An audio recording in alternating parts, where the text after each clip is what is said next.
So hi friends, welcome back to my channel HN moto vlogs. ఈ రోజు మనం పోర్ట్ బ్లేయర్ లో లాస్ట్ డే అయితే ఉంటున్నాం అనమాట. ఈ రోజు మనకి ఫుల్ బిజీ షెడ్యూల్ అనమాట. యాక్చువల్లీ హోటల్ 8 చెక్అవుట్, టైం వచ్చేసి ఇప్పుడు 6:30 అవుతుంది. నేను స్కూబా డైవింగ్ కి వెళ్తున్నా. ఇప్పుడు స్కూబా డైవింగ్ కి వెళ్ళి వచ్చేసరికి 8:30 అయిపోద్ది రఫ్ గా. హోటల్ 8 చెక్అవుట్ అనమాట. కానీ నేను వాళ్ళని అయితే రిక్వెస్ట్ చేశాను, 9:30 వరకు వాళ్ళు ఓకే అని అన్నారు, ప్రాబ్లం ఏం లేదని అన్నారు. సో ఫస్ట్ ఇప్పుడు మనం స్కూబా డైవింగ్ కి వెళ్ళి వచ్చేసి హోటల్ చెక్అవుట్ చేసి లగేజ్ అంతా సర్దుకొని ఆ తర్వాత ఎలిఫెంట్ బీచ్కి వెళ్ళాలి. ఎలిఫెంట్ బీచ్ చాలా బాగుంటుంది అనమాట. ఆల్మోస్ట్ 40 మినిట్స్ 2 కిలోమీటర్స్ అడవిలో ట్రెక్కింగ్ ఉంటుంది. ట్రెక్కింగ్ చేసుకుంటూ వెళ్తే ఎలిఫెంట్ బీచ్కి వెళ్తాము. అవును, ఎలిఫెంట్ బీచ్ చూసుకొని అవును ఆల్మోస్ట్ బ్యాక్ వచ్చేసరికి 12-1 అలా అయింది. అవును, అప్పుడు స్కూటీ బ్యాక్ ఇచ్చేసి ఆ తర్వాత మనం జెట్టీకి అయితే వెళ్ళాలి. జెట్టీకి వెళ్ళేసి మనకి ఈవినింగ్ 4 ఉందన్నమాట ship back to port Blair అనమాట. షిప్ లో అయితే సో అది ఈరోజు షెడ్యూల్ అయితే ఫుల్ బిజీగా పరిగెత్తాల్సి వస్తుంది. సో మన ఛానల్ ఎవరైనా సబ్స్క్రైబ్ చేసుకుంటే తప్పకుండా సబ్స్క్రైబ్ చేసుకోండి. మీరు సబ్స్క్రైబ్ చేసుకుని నాకు కొంచెం బూస్టప్ కింద అయితే ఉంటుంది. అండమాన్ లో ఫైనల్లీ స్కూబా డైవింగ్ చేస్తున్నాం. ఈ రోజు అయితే మనం స్కూబా డైవింగ్ వెళ్తున్నాం. మాక్సిమం నా లెవెల్ బెస్ట్ అవుట్పుట్ ఇవ్వడానికి అయితే నేను ట్రై చేస్తా. ఈ డైరెక్ట్ గోప్రవ్యూలో కలుసుకుందాం. డైరెక్ట్ గోప్రవ్యూకి అయితే వచ్చేయండి. సో గైస్, వీడియోలోకి వెళ్ళే ముందు ఒక చిన్న విషయం. నేను రీసెంట్లీ ట్రెల్ యాప్ లో ఈ వావ్ vitamin C foaming face wash అయితే తీసుకున్నాను. సో మీ అందరూ తెలుసు, మనం ట్రావెలింగ్ ఎక్కువ చేస్తుంటాం, మన ఫేస్ ఎస్పెషల్లీ డిఫరెంట్ వెదర్స్ కి అయితే ఎక్స్పోజ్ అవుతూ ఉంటుంది. అండ్ ఆల్సో డస్ట్ కి సన్లైట్ కి ఎక్స్పోజ్ అవ్వడం వల్ల మన ఫేస్ పై డార్క్ స్పాట్స్, స్కిన్ డ్రై అయిపోవడం, డెల్ అవ్వడం అయితే జరుగుతుంటుంది. వాటన్నిటి నుంచి ప్రొటెక్షన్ కోసం మనకి వావ్ vitamin C foaming face wash అయితే చాలా బాగా హెల్ప్ అవుతుంది. సో ఇది వచ్చేసి మన స్కిన్ బ్రైట్ గా అవడానికి, స్మూత్ గా అవడానికి and also dark spots reduce చేయడానికి అయితే చాలా యూజ్ అవుతుంది. అండ్ ఆల్సో ఇందులో మనకి vitamin B5 and also vitamin E ఉంటుంది. ఇది వచ్చేసి మన స్కిన్ డ్రై అవ్వకుండా అండ్ ఆల్సో డ్యామేజ్ అవ్వకుండా అయితే హెల్ప్ చేస్తుంది. అండ్ ఆల్సో ఇందులో harmful chemicals like sulphates, silicon colours ఇలాంటివి అయితే ఏమీ ఉండవు. అండ్ ఆల్సో బెస్ట్ థింగ్ ఏంటంటే ఇది వచ్చేసి డర్మటాలజికల్లీ టెస్టెడ్ అండ్ ఆల్సో ఇది ఆల్ టైప్ ఆఫ్ స్కిన్స్ కి అయితే సెట్ అవుతుంది. దీన్ని యూజ్ చేయడం చాలా సింపుల్. కొంచెం ఫేస్ వాష్ ని జెంటిల్ గా మన ఫేస్ కి అయితే అప్లై చేసేసి ఒక 1 to 2 మినిట్స్ అయితే బాగా నరిష్ చేయాలి. ఆ తర్వాత వాటర్ తో మన ఫేస్ ని క్లీన్ చేసేసుకోవడమే. సో నేను ఈ ప్రోడక్ట్ వచ్చేసి ట్రెల్ యాప్ లో అయితే తీసుకున్నాను. సో ప్రెసెంట్ ట్రెల్ లో మెగా ఫెస్ట్ సేల్ అయితే జరుగుతుంది. ఇందులో మనకి అప్ టు 70% డిస్కౌంట్స్ అయితే నడుస్తున్నాయి. అండ్ ఆల్సో ట్రెల్ వచ్చేసి వీడియో కంటెంట్ ప్లాట్ఫామే కాకుండా ఈ కామర్స్ ప్లాట్ఫామ్ కూడాను. ట్రెల్ లో ఇది ఒక్క ప్రోడక్టే కాదు, ఇంకా చాలా ప్రోడక్ట్స్ అయితే ఉంటాయి. And also 0 delivery charges and also minimum cart value అంటూ ఏమీ ఉండదు. అండ్ అదర్ వెబ్సైట్స్ తో కంపేర్ చేసుకుంటే ట్రెల్ లో మనకి హ్యూజ్ డిస్కౌంట్స్ అయితే ఉంటాయి. అండ్ ఎస్పెషల్లీ మన సబ్స్క్రైబర్స్ కోసం అయితే ఒక స్పెషల్ ఆఫర్, మన కూపన్ కోడ్ డిస్ప్లే చేస్తున్నా చూడండి. మన కూపన్ కోడ్ కనుక మీరు కనుక యూజ్ చేస్తే మీకు 25% డిస్కౌంట్ అయితే వస్తుంది. చాలా బెస్ట్ డీల్ కదా. సో కింద డిస్క్రిప్షన్ లో అయితే ఈ ప్రోడక్ట్ లింక్ అయితే ఉంటుంది. ఒకసారి అయితే యాప్ ని ఇన్స్టాల్ చేసుకోండి. చాలా ఆఫర్స్ అయితే నడుస్తున్నాయి, ఒకసారి చెక్ చేయండి. మీకు ఏమైనా యూస్ఫుల్ అయ్యే ఆఫర్స్ అయితే తగలొచ్చు. సో అది ఇంకా డైరెక్ట్ వీడియోలోకి వెళ్ళిపోదాం. వీడియోలోకి అయితే వచ్చేయండి. ఇప్పుడు దీన్ని స్టార్ట్ చేయడం ఓ పెద్ద ఓ కిక్లోనే స్టార్ట్ అయిపోయింది. సూపర్. చాలు. ఇది భలే స్లిప్పరీగా ఉంది. మొత్తం ఎనీ టైం వర్షం పడి పాచి పట్టిపోయింది. నైట్ కూడా వర్షం పడింది అనుకుంటా. నిన్న హైలైట్ థింగ్ ఏంటంటే నైట్ 9 నా బండి ఆగిపోయింది కదా, అప్పుడు ఆ అబ్బాయిని పిలిపించాను అనమాట. అప్పుడు అబ్బాయి చూపించాడు అంటే స్టార్ట్ చేసే టెక్నిక్ ఎట్లా అని. దీని కిక్ కొంచెం కింద కొట్టాలన్నమాట. సో సెంటర్ స్టాండ్ కిక్ కొడితే స్టార్ట్ అయ్యిద్ది. అప్పుడు అబ్బాయి అడిగాడు, స్కూబా డైవింగ్ అడిగారు కదా ఏమైంది అని అనేసరికి నేను ఉండేసి ఆల్రెడీ బుక్ చేసేసాను భయ్యా అన్న. ఎంతకి అని అడిగాడు. 3000 రూపీస్ కానంటే అయ్యో ఎందుకు బుక్ చేశారు, నాకు చెప్పుండొచ్చు కదా, నా దగ్గరికి వస్తానన్నారు కదా, మీరు అనవసరంగా 3000 బుక్ చేశారు, నా దగ్గరికి వస్తే నీకు 27,000 ఇప్పించుండేవాడిని, 300 రూపీస్ వేస్ట్ క్యాన్సిల్ చేద్దాం పా అని అన్నాడు. అయ్యా ఆల్రెడీ 1000 అడ్వాన్స్ కట్టేసాను, ఇంకెందుకులే అని, ఈసారి వచ్చినప్పుడు నీ దగ్గర పక్కా వస్తానులే బ్రో అని చెప్పా. అంటే చూడండి, మామూలుగా 3500 రూపీస్ చెప్తారు, రూపాయి కూడా తగ్గిమంటారు, ఆఖరికి 3000 నేను బార్గెన్ చేస్తే. ఈ అబ్బాయి చూడండి 27 ఏకంగా. ఇంకా మీరు కనుక గ్యాంగ్ వస్తే మీరు 25,000 మాట్లాడేసుకోవచ్చు. ఎందుకంటే 5-4 ఉంటారు కాబట్టి వదులుకోరు అనమాట వాళ్ళు. సో ఇప్పుడు వచ్చేసి మనం బుక్ చేసాం కదా, ఆఫీస్ దగ్గరికి వెళ్తే అక్కడ కొంచెం ఒక 15 మినిట్స్ క్లాసెస్ ఉంటాయి అన్నమాట. ఎట్లా ఏందని చెప్పి క్లాసెస్ చెప్తారు. అవునా, డ్రెస్ ఇస్తారనమాట సూట్ లాగా. అది తీసుకొని నెక్స్ట్ మనం ఒక బీచ్ ఉంది, ఆ బీచ్ నేమ్ గుర్తులే, నేను అక్కడికి వెళ్ళాక చెప్తాను. అక్కడికి వెళ్తే అక్కడ మనకైతే స్కూబా డైవింగ్ చేయిస్తారు. మన బండి ఎడబెట్టాలా ఏంది, అసలు హ్యాండిల్ లాక్ కూడా లేదు దీనికి. సో వీళ్ళ ఆఫీస్ అయితే ఇది, మీ డైవ్ అండమాన్. మీరు కాంటాక్ట్ డీటెయిల్స్ కావాలన్నా నోట్ చేసుకోవచ్చు. ఎక్కడికైనా 3500 రూపీస్ చెప్తారు. వీళ్ళు కొంచెం బెటర్ 3000కి ఇస్తున్నారు. ఇంకా బ్యార్గెన్ చేస్తే 27-25K ఇస్తారు. బట్ నేను ఒక్కడనే కాబట్టి ఎక్కువ మాట్లాడలేదన్నమాట. ఇది ఆఫీస్ అయితే. సో ఈ స్కూబా సూట్ అయితే ఇచ్చారు, వేసుకొని రెడీగా ఉన్నా. భలే ఉంది ఇది. రెడీగా ఉన్నాం స్కూబా డైవింగ్ అయితే. సో వీళ్ళంతా ఏంటంటే ఇండివిజువల్స్ కాదనమాట, లైక్ మొత్తం అంతా ఒక అసోసియేషన్ టైపు. ఎక్కడ బుక్ చేసుకున్నా ఆఖరి తీసుకెళ్లేది ఒక చోటకే, చేయించేది అక్కడ నుంచేను. Havelock drivers. సో ఇప్పుడే ఎంట్రీ అయితే తీసుకున్నారు. ఒక 15 to 20 minutes వెయిటింగ్ టైం అయితే ఇచ్చారు. అయిపోయాక డైరెక్ట్ డైవ్కి అయితే వెళ్తాం అనమాట. సో నేను ఎటువంటి కెమెరా అయితే తీసుకురాలా, వాటర్ ప్రూఫ్ కెమెరా నా దగ్గర ఏమీ లేదు. నా గోప్రో ఉంది కానీ దానికి సైడ్ డోర్ అయితే మర్చిపోయాను నేను. సో వాళ్ళు ఒక 3 minutes వీడియో ప్రొవైడ్ చేస్తారు. సో దాన్నే ఇంకా డైరెక్ట్ వాటర్లోకి వెళ్ళాకైతే స్కూబా డైవింగ్ చేస్తూ కలుసుకుందాం.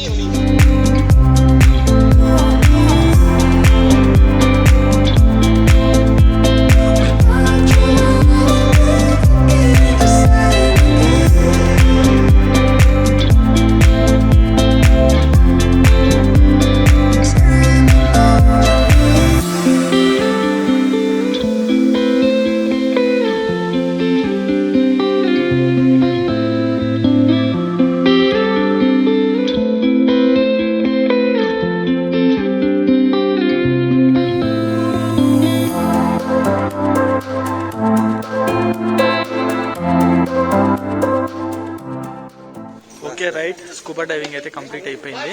ఆల్మోస్ట్ హాఫ్ అన్ అవర్ లోపల ఉంచుతామని అంటారు కానీ అంతైతే ఉంచట్లే, 20 minutes ఉంచుతున్నారు.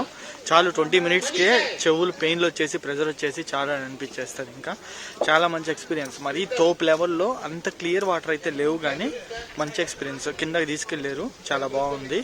ఖచ్చితంగా ట్రై చేయొచ్చు. 3000 రూపీస్కి వర్త్ అనమాట.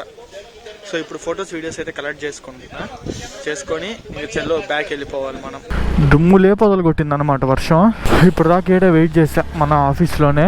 సో స్కూబా స్కూట్ అంతా వాళ్ళకే ఇచ్చేసి మన బట్టలు వేసుకొని అయితే వచ్చేసాం. ఎక్స్ట్రా పేరు అయితే క్యారీ చేయడం మర్చిపోకండి. సో ఏందంకులు విచిత్రంగా చూస్తున్నారు. ఎక్స్ట్రా పేరు ఉంటే బెటర్ అనమాట, మన బట్టలు తడిసిపోతాయి కాబట్టి. కొత్త పేరు వేసుకొని అయితే వెళ్ళొచ్చు. ఈ సంచి అందుకే పట్టుకొచ్చాను నేను. సో వర్షం అయితే పడతా ఉంది. రూమ్ ఇక్కడ నుంచి ఒక 1 kilometer ఉంటుంది.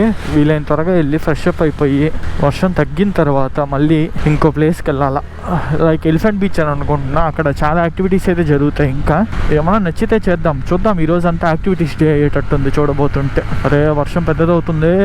మనం ఏ రోజైతే వస్తామో ఆ రోజే ఉంటాయి వర్షాలు. దాని ముందర పడవు, దాని తర్వాత కూడా పడవు అనమాట. సో రూమ్కి వచ్చేసి ఫ్రెష్ అప్ అయిపోయాను. ఇప్పుడు బ్రేక్ఫాస్ట్ తినాలి. టైం వచ్చేసి ఎగ్జాక్ట్లీ ఇప్పుడు 10 అవుతుంది. 10 o'clock బ్రేక్ఫాస్ట్ తిన్నా, పర్లేదులేండి. 10 అంటే నార్మలే మనకి. సో మెయిన్ అసలు ఈ హ్యావ్లాక్ ఐలాండ్ ఫేమస్ ఏంటంటే వాటర్ స్పోర్ట్ యాక్టివిటీస్. సో చాలా మంది వచ్చేది కూడా ఇందుకే అనమాట. హ్యావ్లాక్ ఐలాండ్కి వాటర్ స్పోర్ట్ యాక్టివిటీస్ కోసమే వస్తారు. ఎందుకంటే ఐ థింక్ ఇండియాలోనే మేబీ నాకు తెలిసినంత వరకు ఇండియాలోనే బెస్ట్ స్కూబా డైవింగ్ ఇక్కడే మనకు దొరికేది. నేను ఉదయం వెళ్ళాను కదా స్కూబా డైవింగ్కి, నా ఎక్స్పీరియన్స్ అయితే చాలా బాగుంది. కాకపోతే నేనేం సజెస్ట్ చేస్తాను అంటే మనీ పెట్టుకోగలగం అని అనుకునే వాళ్ళు 5000 రూపీసే తీసేసుకోండి. ఎందుకంటే ఈ 3000 నేను తీసుకున్నాను కదా, బాగుంది. కాకపోతే మెయిన్ ఇష్యూ ఏంటంటే చాలా మంది వచ్చేస్తున్నారు. అంటే నేను వెళ్ళే టైంకే ఆల్మోస్ట్ నాది 180 నెంబరు, అంటే అప్పటికే 179 మంది చేస్తున్నారు. మార్నింగ్ 8 o'clockకే. ఇంకా దాన్ని బట్టి మీరు అయితే అర్థం చేసుకోండి ఎంత మంది వస్తున్నారు. సో దానికైతే 5000 రూపీస్. దానికైతే బోట్లో కొంచెం లోపలికి తీసుకెళ్తారు కాబట్టి తక్కువ మంది వచ్చే ఛాన్స్ ఉంటుంది. అండ్ ఆల్సో కొంచెం ఫ్రెష్ వాటర్ ఉండే అవకాశం ఉంటుంది. ఇది కూడా ఫ్రెష్గానే ఉంది. ఎక్స్పీరియన్స్ అయితే చాలానే బాగుంది. చాలాసేపే చేయించారు. కాకపోతే అది ఇంకా ఫ్రెష్గా క్లియర్ వాటర్ ఉండే ఛాన్స్ అయితే ఉంటుంది దానికి. అండ్ ఆల్సో ఎంత ఎర్లీగా వెళ్ళైతే అంత ఎర్లీగా వెళ్ళిపోండి. దేనికైనా సరే మార్నింగ్ 6-6:30 అలాగే వెళ్ళిపోండి, అదే బెటరు. ఎంత తొందరగా ఉంటే అంటే ఎంత తక్కువ మందిలో ఉంటే మనం అంత క్లియర్ వాటర్ ఉంటాయి అనమాట. అంటే ఎక్కువ మంది స్కూబా చేసే కొద్దీ ఆ వాటర్ అనేవి గలీజ్ అయిపోతూ ఉంటాయి. సో అప్పుడు మనకి క్లియర్ వాటర్ వ్యూ అయితే పోతుంది. నేను వెళ్ళినప్పుడు బాగుంది. కానీ ఇప్పుడు వెళ్ళాలనుకుంటే వేస్ట్ నాకు తెలిసి. ఇంకా ఇప్పటికి నాకు తెలిసి ఒక 300 మంది చేసి ఉంటారు. ఇప్పుడు వెళ్ళాలనుకుంటే అనవసరం అసలు. అండ్ ఈ స్కూబా డైవింగ్ చేయాలనుకునే వాళ్ళకి ఎటువంటి హార్ట్ ప్రాబ్లమ్స్ అవి అయితే ఉండకూడదు. స్నోర్కెలింగ్ అని కూడా ఉంటుంది, అది కూడా చాలా బాగుంటుంది. ఇప్పుడు నేను ఎలిఫెంట్ బీచ్కి వెళ్తాను. యాక్చువల్లీ వర్షం పడుతుంది, వర్షం తగ్గితే ఎలిఫెంట్ బీచ్కి వెళ్దామని ఉన్నా. అక్కడ మిగతా యాక్టివిటీస్ ఉంటాయి, స్నోర్కెలింగ్ కానీ, జెట్ స్కీ కానీ, పారాసైలింగ్ కానీ అన్నీ ఉంటాయి. సో అక్కడికి వెళ్ళాక చూద్దాం ఏది బాగుంటుందో చూసుకొని దాన్ని బట్టి అదైతే మనం చేద్దాం. ఇప్పటికే స్కూబా డైవింగ్కి తల దుమ్మంటుంది. నాకు వాటర్లో మునిగితే కొంచెంసేపు హెడ్ఏక్ వచ్చేస్తుంది అనమాట, అదో ప్రాబ్లం ఉంది. సో అందుకే ఆలోచిస్తున్నా వాటర్ స్పోర్ట్స్ చేయడానికి. అండ్ ఈ హ్యావ్లాక్ ఐలాండ్ విజిట్ చేయడానికి బెస్ట్ టైం వచ్చేసి డిసెంబర్ టు ఏప్రిల్. నవంబర్లో కూడా రావచ్చు, ప్రాబ్లం ఏమి ఉండదు. నేను ఇప్పుడు అక్టోబర్లో వచ్చున్నా, అందువల్ల వర్షాలు పడుతున్నాయి. బ్రేక్ఫాస్ట్ అంతా కంప్లీట్ చేసేసా. సో ఎలిఫెంట్ బీచ్ ఇక్కడ నుంచి రఫ్గా 7 kilometers ఉంది. తలకాయ అయితే పట్టేసింది నాకు స్కూబా డైవింగ్ వల్ల. ఆల్మోస్ట్ 12 meters లోపలికి తీసుకెళ్లారు. అంటే మనల్ని స్కూబా డైవింగ్ చేసేటప్పుడు అడుగుతారనమాట, ఓకే కదా, చెవులేం పెయిన్ రావట్లేదు కదా, అంతా ఓకే కదా అని అడుగుతూ ఉంటారు. అంటే సింబల్స్ చెప్తారనమాట. ఆ సింబల్స్ మనం ఓకే అని చెప్తే అప్పుడు మనల్ని ఇంకా డెప్త్ తీసుకెళ్తారు. ఇన్ కేస్ మనకి చెవులు పెయిన్ వస్తున్నాయి అని అంటే మాత్రం అంత డెప్త్ తీసుకెళ్లరు. నాకైతే ఏం రాలేదు కాబట్టి నన్ను చాలా డెప్త్కి తీసుకెళ్లారు. ఆల్మోస్ట్ 12-13 meters తీసుకెళ్లారు. దీనికి 200 రూపాయలు పెట్రోల్ కొట్టించా. గట్టిగా ఒక 30 kilometers కూడా తిరగల. ఇక్కడ బైక్ రెంట్ కూడా ఏంటంటే 24 hours ఇస్తారనమాట. లైక్ నిన్న నేను వచ్చేసి 11కి తీసుకున్నా బండి, అంటే ఈరోజు 11 కల్లా ఇచ్చేయాలి. కానీ ఈరోజు 11కి మనం ఇయ్యలేం ఎటు పరిస్థితిలో. ఈరోజు ఈవినింగ్ 4కి మనకి షిప్ హ్యావ్లాక్ నుంచి పోర్ట్ బ్లేర్ వెళ్ళడానికి. సో ఈవినింగ్ 4 అంటే అక్కడికి 3కి వెళ్తే చాలు. 3 వరకు టైం ఉంటుంది మనకి. సో 3 వరకు తిరగతానే ఉంటాం. అందుకని నేను ఏం చేశాను అంటే 2 daysకి తీసేసుకున్నా. హ్యావ్లాక్లో 2 days is enough. First day వచ్చేసరికి అట్లేదన్నా 10-10:30, 11 అయిపోద్ది. రూమ్ తీసుకొని చెక్ ఇన్ అయ్యేసరికి హడావిడంతా మధ్యాహ్నం అయిపోద్ది. మనం మధ్యాహ్నం నుంచి బీచ్ చూసుకొని రిలాక్స్ అయిపోతే సరిపోద్ది. నెక్స్ట్ డే వాటర్ యాక్టివిటీస్ చేసుకొని ఇంకో బీచ్ చూసుకొని ఈవినింగ్ కల్లా హ్యావ్లాక్ నుంచి వెళ్ళిపోతే సరిపోద్ది. ఎక్కువ కూడా ఉండాల్సిందే ఏంలే. సో నేను కూడా అదే ప్లాన్ చేసుకొని ఉన్నాను అనమాట. యాక్చువల్లీ ఇంకోటి ఉంది నీల్ ఐలాండ్ అని చెప్పి, అది కూడా వెళ్ళొచ్చు. అది కూడా మంచి టూరిస్ట్ డెస్టినేషనే. కాకపోతే నేను దాన్ని స్కిప్ చేసేస్తున్నా. ఎందుకంటే ఇప్పటికే మన రైడ్ ఆల్మోస్ట్ 9 days. ఈరోజుతో 9 days అయిపోయింది. రేపు మనకు ఫ్లైట్ ఉంది port Blair to Chennai back. Actually return నేను షిప్లో వెళ్దామని ట్రై చేశా. 62 hours ఉంటుంది జర్నీ. బట్ షిప్స్ అయితే ప్రెసెంట్ రన్ అవ్వట్లే. అంటే షిప్స్ తిరుగుతున్నాయి కానీ అవి ఓన్లీ ఇవి గూడ్స్ తీసుకొని మాత్రమే తిరుగుతున్నాయి, ప్యాసింజర్స్ని క్యారీ చేయట్లే. యాక్చువల్లీ ఇప్పుడు మనం వెళ్తున్నాం కదా ఎలిఫెంట్ బీచ్. సో దీనికి 2 ways ఉన్నాయన్నమాట. ఇప్పుడు మనం వెళ్తుంది ట్రెక్కింగ్ వే. ఆల్మోస్ట్ 2 kilometers 40 minutes ట్రెక్కింగ్ ఉంటుంది. ఇంకోటి ఏంటంటే జెట్టి నుంచి బోట్లో వెళ్ళిపోవచ్చు అనమాట. సో బోట్ జర్నీ ఒక 20 minutes ఉంటుంది. 950 rupees ఛార్జ్ చేస్తారు వెళ్ళడానికి రావడానికి. నేనైతే ట్రెక్కింగ్కి పోతున్నాను, అనవసరంగా 1000 rupees వేస్ట్ చేయడం ఎందుకులే అని. బోట్ ఎట్టాగో మనం ఎన్నిసార్లు ఎక్కి తిరిగాం. సో అండమాన్లో trekking experience let's see. Main ఈ నేచరు, ఈ కొబ్బరి చెట్ల మధ్యలో ట్రెక్కింగ్ చేస్తుంటే నెక్స్ట్ లెవెల్ ఉంటుంది. సో ఐ థింక్ ఇదే ఎలిఫెంట్ బీచ్కి. సో కరెక్ట్గా రాధానగర్ బీచ్కి ఒక 3 kilometers ముందల అడవిలోకి కట్టింగ్ అయితే ఉంటుంది, గుర్తుపెట్టుకోండి. దీన్ని మిస్ అయ్యారంటే వెళ్ళిపోతారు రాధానగర్ బీచ్కి. సో ఎలిఫెంట్ బీచ్ అని చెప్పి బోర్డు అయితే ఉంటుంది. మీరేం కంగారు పడాల్సిన అవసరం లేదు. నేనైతే లగేజ్ ఏం తేయాల, హెల్మెట్ ఒకటి, ట్రైపాడ్ ఒకటి, అంతే, ఇంకేం తేయాల. సో మ్యాటర్ ఏంటంటే అలో అయితే లేదంట. వర్షం పడుతుండడం వల్ల హెవీగా బురద అయితే వచ్చేసింది. ఆల్మోస్ట్ మోకాళ్ళ వరకు బురద ఉందంట. వెళ్ళారంటే మోకాళ్ళ వరకు బురదతో ఇరుక్కుపోతారు. సో ఎలో లేదని అయితే చెప్పారు. సో ఇంకా చేసేది ఏం లేక బ్యాక్ అయితే వెళ్తున్నా. సో ప్లాన్ అంతా బిస్కెట్ అయిపోయింది అనమాట. మంచిగా ట్రెక్కింగ్ చేద్దాము అని అనుకుంటే వర్షాలు పడే టైంలో మాత్రం ఈ ట్రెక్కింగ్ ఓపెన్ ఉండదు అంట. రాత్రి అంతా వర్షం పడతానే ఉంది, దానివల్ల ట్రెక్కింగ్ అయితే క్లోజ్. బట్ నేను అడిగాను, అట్ యువర్ ఓన్ రిస్క్ అలో చేస్తాము, కానీ రిజర్వ్ ఫారెస్ట్ ఖచ్చితంగా మోకాళ్ళ లోతుకి బురద అయితే ఉండిపోద్ది. మార్నింగ్ కొంతమంది టూరిస్టులు అట్లాగే వెళ్ళి సగం దూరం వెళ్ళి వెనక్కి అయితే వచ్చేసారు, పోలేమని చెప్పి. మోకాళ్ళ లోతుకి బురద ఉండిపోద్ది. మళ్ళీ తిరిగి కూడా ట్రెక్కింగ్లోనే రావాలి మీరు అని అన్నాడు. 2 hours పడుతుంది వెళ్ళడానికి మాత్రమే అని అన్నాడు. పోవడానికి 2 hours, రావడానికి 2 hours. అక్కడ అట్లీస్ట్ మనం ఒక 1.5 hour టైం స్పెండ్ చేసినా మొత్తం 5.5 hours. సో మధ్యాహ్నం 2:30-3 అయిపోద్ది. అనవసరంగా లేనిపోయిన హెడ్ఏక్. సో నేనైతే బ్యాక్ వెళ్తున్నా, జెట్టీకి వెళ్తున్నా. ఇక్కడ నుంచి జెట్టీకి వెళ్తే జెట్టీ నుంచి మనకి షిప్స్ ఉంటాయి ఎలిఫెంటా బీచ్కి వెళ్ళడానికి. సో ఈ ట్రెక్కింగ్ అంతా ఏం అవసరం ఉండకుండా వాటర్లో తీసుకెళ్ళిపోతాయి అనమాట షిప్స్లో వెళ్తే. ఇంకా దానికి వెళ్ళిపోతున్నా, అదే బెటర్. టైం సేవ్ అయ్యిద్ది, మనీ పోతే పోయాయి, ఇంకా ఆప్షన్ లేదు మనకి. ఎలిఫెంటా బీచ్కి వెళ్ళాలంటే ముందల రోజు కనుక వర్షం లేకపోతే ఖచ్చితంగా ట్రెక్కింగ్ అయితే ఓపెన్ ఉంటుంది, దానికైతే వెళ్ళండి ట్రెక్కింగ్ చేయాలి అని అనుకునే వాళ్ళు అయితే. సో 1000 rupees అయితే ఛార్జ్ చేశారు అందరిని కలిపి. ఒక 10 members అనమాట ఒక బోట్కి. సో 10 members కలిపి ఒకే బోట్లో తీసుకెళ్తారు. సో నేను సింగిల్ కాబట్టి వేరే ఒక గ్యాంగ్ వచ్చింది. సో వాళ్ళతో నన్ను అయితే కలిపేశారు. అందరం కలిసి వెళ్తున్నాం. అక్కడికి వెళ్ళాక 3 hours టైం ఇస్తారు మనకి. 3 hours ఆడ ఉండొచ్చు.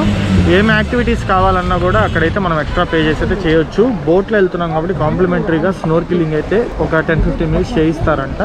చూద్దాం ఏమాత్రం అది.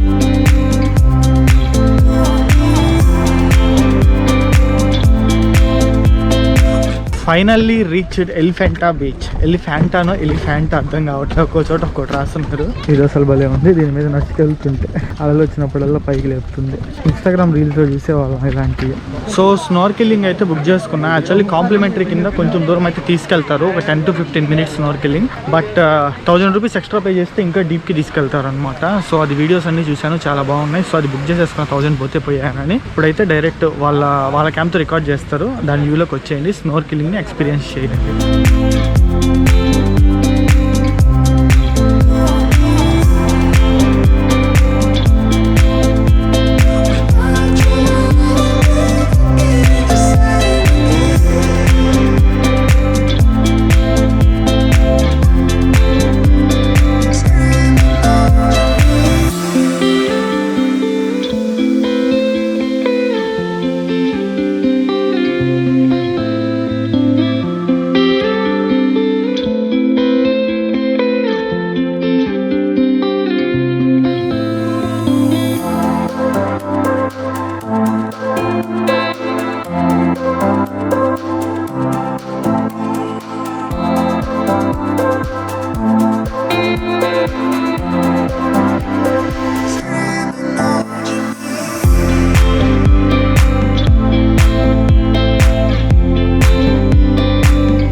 సో స్నార్కెలింగ్ అయితే చూశారు కదా, నాకైతే ఎక్స్పీరియన్స్ బాగానే అనిపించింది. నేనేమి యాక్టివిటీస్ చేయకూడదు అనుకున్నా, కానీ ఇక్కడికి వచ్చాక ఖచ్చితంగా కమిట్ అయిపోతున్నా చేయాలని. చాలా అంటే చాలా బాగుంది ఎక్స్పీరియన్స్. ఎలిఫెంట్ బీచ్ చాలా క్లీన్ ఉంది, ఇక్కడ చేయడం బెటర్ ఏం యాక్టివిటీస్ అన్నా. సో సీవాక్ అని చెప్పి వచ్చాను, ఇక్కడ స్లాట్స్ అన్ని ఫుల్ అయిపోయినాయంట. అన్నతో మాట్లాడాను కొంచెం ట్రై చేయండి అని. సో అన్న ఒక 5 minutes వెయిట్ చేయండి, ఒక్క పర్సనే కాబట్టి ఎట్లా అరేంజ్ చేస్తాను, ముందర పంపించేస్తాను అని అన్నాడు. చూద్దాం, లక్ బాగుంటే సీవాక్ చేస్తాం, లేదంటే లేదు. 3500 rupees సీవాక్ ఛార్జ్ అయితే. స్నార్కెలింగ్ కి ఇన్ డెప్త్ లోపలికి తీసుకెళ్లారు కదా మనల్ని, ఆ డెప్త్ తీసుకెళ్ళడానికి 1000 rupees ఛార్జ్ చేస్తారు ఎక్స్ట్రా. మామూలుగా అయితే కొంచెం వరకు తీసుకెళ్తారు, అది ఫ్రీ. ఇంకా డెప్త్ తీసుకెళ్లాలంటే 1000. సో అన్ఫార్చునేట్లీ నాది సీవాక్ ప్లాన్ అయితే బిస్కెట్ అయిపోయింది. స్లాట్స్ అన్ని ఫుల్ అయిపోయాయంట. ఆల్రెడీ 65 members వెయిటింగ్ అంట, వాళ్ళకి ఈరోజు అంతా సరిపోద్ది అని అన్నారు. సో ఎవరైనా సీవాక్ చేయాలి అని అనుకునే పని అయితే అడ్వాన్స్గా బుక్ చేసుకోండి. నేను మార్నింగ్ స్కూబా చేశాను అండ్ స్నోర్కెలింగ్ చేశాను, అయినా కూడా నాకు సీవాక్ చేయాలనిపిస్తుంది. సో నేను ఎందుకు బుక్ చేసుకోలేదంటే సీవాక్ ఆల్రెడీ స్కూబాకి వెళ్తాం కదా, మళ్ళీ సీవాక్ ఎందుకులే అని అన్న థాట్లో నేను బుక్ చేసుకోలేదన్నమాట. కానీ కొన్ని వీడియోస్ అయితే చూపించారు, అవి కొంచెం టెంప్టింగ్గా ఉన్నాయి. బట్ మిస్డ్, ఈసారి ఎప్పుడన్నా ట్రై చేయాలి సీవాక్. సో ఇక్కడ మనం లైట్గా స్నాక్స్కి అయితే మిక్స్డ్ ఫ్రూట్ కానీ, నింబు సోడా కానీ అండ్ కొన్ని డ్రింక్స్ అయితే అవైలబుల్ ఉంటాయి. సో హెవీ ఫుడ్స్ అయితే ఏం లేదు ఇక్కడ. సో నేను వచ్చేసి మిక్స్డ్ ఫ్రూట్ చార్జ్ చెప్పుకున్నాను. సో 100 rupees ఛార్జ్ చేస్తున్నాను. నాకు ఆల్ టైప్ ఆఫ్ ఫ్రూట్స్ వస్తాయంట. ఏడైతే స్పెషల్ ఏం ఉండదు. ఎస్పెషల్లీ ఇక్కడికి రావాలంటే యాక్టివిటీస్ కోసమే మనం రావాలి. ఓ 10,000 చేతిలో పెట్టుకొని వస్తే మనిషికి అన్ని యాక్టివిటీస్ని కంప్లీట్ చేసేయచ్చు. ఆల్మోస్ట్ ఒక 1000 people వచ్చి ఉంటారు, ఇప్పటికి 1000 మంది వచ్చి ఉంటారు మొత్తం టూరిస్టులే చూడండి. సో టైం వచ్చేసి ఇప్పుడు 12:30 అవుతుంది. ఇప్పుడైతే వీలైనంత త్వరగా ఇక్కడ నుంచి రిటర్న్ అయిపోయి హోటల్కి వెళ్ళిపోవాలి.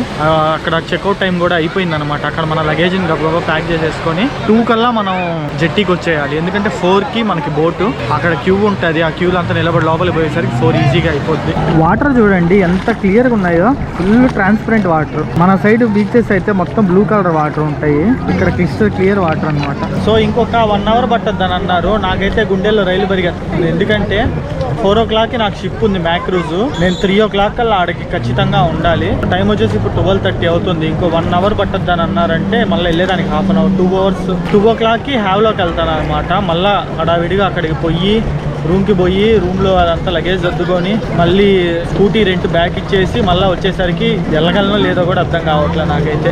ఈరోజు పొరపాటు మ్యాక్రూస్ మిస్ అయిందా, రేపు ఇంకంతే ఫ్లైట్ కూడా గోయిందా. మామూలుగా కాదు, ఎగరేసి తీసుకెళ్తున్నారు అనమాట. అందరైతే అరుస్తూ ఉన్నారు. ఇప్పుడు వరకు ఒక రేంజ్లో ఎగరేసారు, పైకి కిందకి లేపుతున్నారు క్రూజ్ని అయితే. సో మొత్తానికి రిటర్న్ అయిపోతున్నాం. పరిగెత్తుకుంటా వచ్చాను అనమాట. అసలు ఎందుకు వెళ్ళానా అని అనిపించింది ఎలిఫెంట్ బీచ్కి.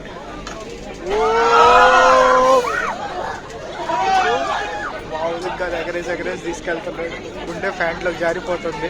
సో లాస్ట్ మినిట్, ఇంకా 5 minutesలో స్టార్ట్ అయింది క్రూజ్ అని అనగా హడావిడిగా పరిగెత్తుకుంటా వచ్చి పట్టుకున్నాను అనమాట క్రూజ్ని. లేదంటే మిస్ అయిపోయిండేది క్రూజ్ మిస్ అయిపోవడం ప్రాబ్లం కాదు. క్రూజ్ మిస్ అయితే రేపు మార్నింగ్ ఫ్లైట్ మిస్ అయిపోద్ది. అది చూడండి ఎత్తెత్తే అసలు